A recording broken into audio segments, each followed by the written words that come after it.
How to be program logic के और एक नए वीडियो में आपका स्वागत है। किसी भी दिए गए नंबर के फैक्टोरियल कैसे कैलकुलेट करें और उस प्रोग्राम को लिखने के लिए लॉजिक को कैसे सोचें, ये हम इस वीडियो में देखेंगे। तो पहले हम शुरुआत करेंगे फैक्टोरियल निकालने के एक एग्जाम्पल से। फिर इस प्रोग्राम को लिखने के लिए लॉजिक को कैसे सोचें वो हम देखेंगे। फिर इस लॉजिक के स्टेप्स आइडेंटिफाई करेंगे और फिर फैक्टोरियल का एक्चुअल प्रोग्राम देखेंगे और फिर उस प्रोग्राम को टेस्ट करने के लिए नंबर 5 के साथ हम एक ड्राई रन करेंगे। शुरुआत करते हैं, पर हमेशा ध्यान रखिए कि प्रोग्राम का लॉजिक कैसे बिल्ड हो रहा है इस पे। तो एग्जाम्पल लेते हैं, नंबर 5 का एग्जाम्पल लेते हैं। तो 5 फैक्टोरियल कैलकुलेट करने के लिए हमें क्या करना पड़ता है? हम 5 फैक्टर ऐसे कैलकुलेट करते हैं, 5 इंटू 4 इंटू 3 इंटू 2 इंटू 1। सो हम दिए गए नंबर शुरुआत करते हैं और हर एक बार उस नंबर को रिड्यूस करते हैं और वो रिड्यूस नंबर को हम प्रीवियस नंबर के साथ मल्टीप्लाई करते हैं। तो इसलिए 5 को 4 के साथ, 4 को 3 के साथ, 3 को 2 के साथ एंड 2 को 1 के साथ। हम जनरली इस कैलकुलेशन को इस तरह प्रोसेस करते हैं। हम दो नंबर लेते हैं और दो नंबर को मल्टीप्लाई करते हैं और उसका रिजल्ट हम आइडेंटिफाई करते हैं। फिर उस रिजल्ट को हम नेक्स्ट नंबर के साथ मल्टीप्लाई करते हैं, ओके? और ऐसे ही हम एक नंबर तक चले जाते हैं। तो पहले दो नंबर 5 और 4 है, उसको मल्टीप्लाई करते हैं तो हमें 20 मिलता है। फिर 20 को हम 3 के साथ मल्टीप्लाई करेंगे, हमें 60 मिलता है। 60 को हम 2 के साथ मल्टीप्लाई करेंगे, 120 मिलता है। 120 को 1 के साथ मल्टीप्लाई करने की ज़रूरत नहीं है, क्योंकि हमें पता है कोई भी नंबर हम 1 से मल्टीप्लाई करें तो हमें 120 ही मिलेगा। सो 5 का फैक्टोरियल होता है 120। तो अभी इसका लॉजिक कैसे डेवलप करें? कि हमें क्या करना है? हमें सिर्फ जो स्टेप्स हमने अभी देखे हमारे एग्जाम्पल में, उस स्टेप्स को दोहराना है, उनको इम्प्लीमेंट करना है। उससे हम प्रोग्राम लिख पाएंगे। तो आइए इसके स्टेप्स को आइडेंटिफाई करते हैं। तो पहला स्टेप क्या? हम एक रेस नाम का वेरिएबल डिक्लेयर करेंगे जिसको हम 1 की वैल्यू असाइन करेंगे। फिर हम जो दिए गए नंबर को इस रेस के साथ मल्टीप्लाई करेंगे। उसके बाद इस नंबर को हम 1 से रिड्यूस करेंगे, और फिर स्टेप्स नंबर 2 और 3 हम दोहराएंगे, जो रिड्यूस नंबर के साथ। हम इस नंबर को रिड्यूस करेंगे जब तक कि इस नंबर की वैल्यू 1 ना हो जाए, ठीक? तो ये हमारे 4 स्टेप्स हैं। अब प्रोग्राम देखते हैं। हम शुरुआत करेंगे इंक्लूड स्टेटमेंट के साथ, इंक्लूड stdio.h, इंक्लूड conio.h, फिर main function bracket open bracket close. फिर हम एक वेरिएबल डिक्लेयर करेंगे नम नाम का, जिसमें हम यूजर की वैल्यू को स्टोर करेंगे। फिर एक फैक्टोरियल फंक्शन हम डिक्लेयर करेंगे जिसमें हम फैक्टोरियल कैलकुलेट करेंगे। इसमें एक पैरामीटर है इन टाइप का, मतलब हम इन टाइप की वैल्यू इसमें पास करेंगे। फिर एक प्रिंटफ फंक्शन जो कि यूजर को बताएगा कि उसे एक वैल्यू एंटर करनी है। फिर स्कैनफ फंक्शन जिसमें हम नम की वैल्यू लेंगे।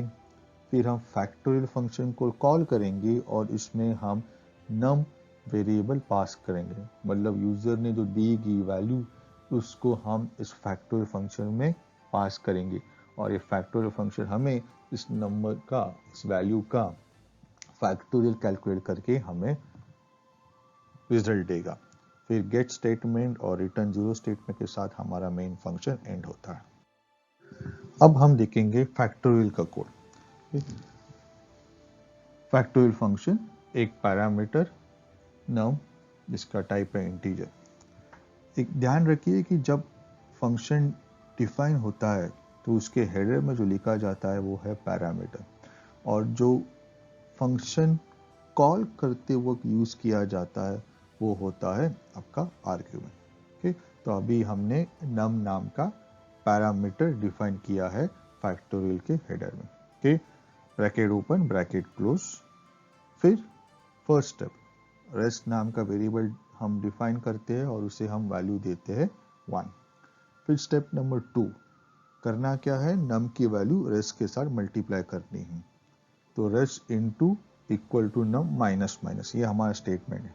इसमें दो बातें होती है, एक तो रेस्ट की वैल्यू नम के साथ मल्टीप्लाई होती है और वो वैल्यू वो रिजल्ट रेस्ट को वापस से असाइन किया जाता है, ये पहली बात। दूसरी बात, नम माइनस माइनस, जिसके कारण नम की वैल्यू 1 से रिड्यूस होती है। सो इसी एक सिंगल स्टेटमेंट में हमारे स्टेप नंबर 2 और 3 कवर हो जाते हैं। एक प्रोग्रामर हमेशा ऐसा सोचता है। अभी हमें इस स्टेप को दोहराना है कि इसके लिए हम एक लूप का यूज करेंगे और इसलिए हम व्हाइल लूप लिखते हैं। और लूप में एक कंडीशन जरूरी है ताकि आपकी लूप इस मोड पे रुके। तो हमारी कंडीशन क्या है, नम ग्रेटर देन 1। अगर आप लॉजिक को देखेंगे, हमने क्या कहा है, till number is not 1। Okay ना, हमने एग्जाम्पल में देखा कि हमने 1 के साथ मल्टीप्लाई नहीं किया। क्यों नहीं किया, क्योंकि 1 के साथ किसी भी वैल्यू को मल्टीप्लाई करें वही वैल्यू वापस मिलती है, इसलिए हम 1 तक नहीं जाते। हम 1 के पहले 2 तक रुकते हैं, उसके बाद हम अपना लूप टर्मिनेट कर देते हैं। ओके, उसके बाद एक प्रिंट स्टेटमेंट फैक्टोरियल के रिजल्ट को प्रिंट करने के लिए, और फिर रिटर्न जो स्टेटमेंट के साथ हमारा फैक्टोरियल फंक्शन एंड होता है। अब हम इस प्रोग्राम का ट्राई रन करेंगे। ओके, हम ये मान लेंगे कि यूजर ने मेन फंक्शन कॉल किया है, उसमें उसने नम के लिए वैल्यू 5 एंटर की है और फिर मेन फंक्शन फैक्टोरियल फंक्शन को कॉल करता है। तो अब हमारा फैक्टोरियल फंक्शन कॉल हो चुका है। उसके बाद रेस्ट नाम का वेरिएबल डिक्लेयर होता है कि और उसको वैल्यू मिलती है 1। ओके, तो हमारे पास दो वेरिएबल्स है, नम जिसको 5 की वैल्यू मिली है और रेस्ट की वेरिएबल जिसको 1 की वैल्यू असाइन की गई है। उसके बाद कंट्रोल आता है वाइल स्टेटमेंट के पास, कंडीशन चेक होता है क्या नम की वैल्यू 1 से ज़्यादा है।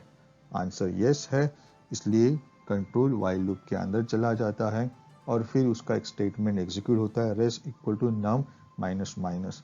रेस्ट की वैल्यू अभी 1 है, 1 इंटू 5 जो कि नम की वैल्यू है, तो रेस्ट को रिजल्ट मिलता है 5 और नम की वैल्यू रिड्यूस होती है 1 से, तो नम की वैल्यू हो जाती है 4। ओके, तो रेस्ट 5 है, नम 4 है, राइट।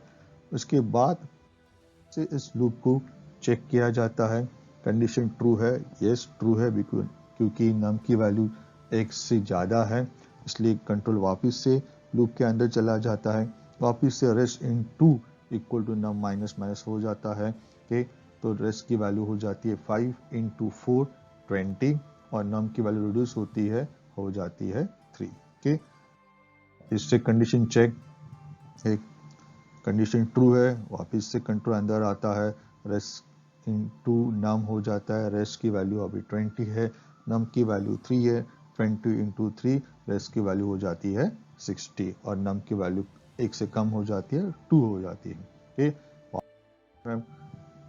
के लूप को एग्जीक्यूट किया जाता है, कंडीशन चेक की जाती है, कंडीशन वापस से ट्रू है। ओके, तो रेस्ट इंटू नम वापस से होता है, रेस्ट की वैल्यू है 60, 60 इंटू 2 इज 120, तो रेस्ट की नई वैल्यू है 120 और नम की वैल्यू रिड्यूस हो जाती है 1 को, वापस होती है। यहाँ पे आप देखोगे कि नम की वैल्यू 1 है और कंडीशन क्या है, num has to be greater than 1, इसलिए क्या होता है, कंडीशन फॉल्स हो जाती है और इस बार कंट्रोल लूप के अंदर नहीं जाता, कंट्रोल जाता है लूप के बाद आने वाली पहली स्टेटमेंट के पास।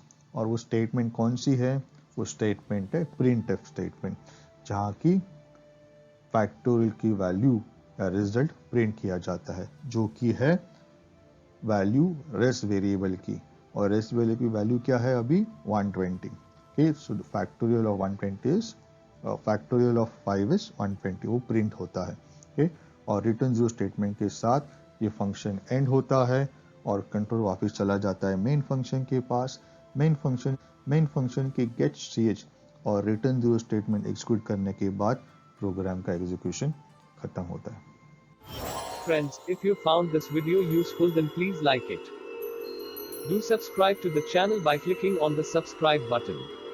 Also share this video and playlist with your friends. Thank you for watching.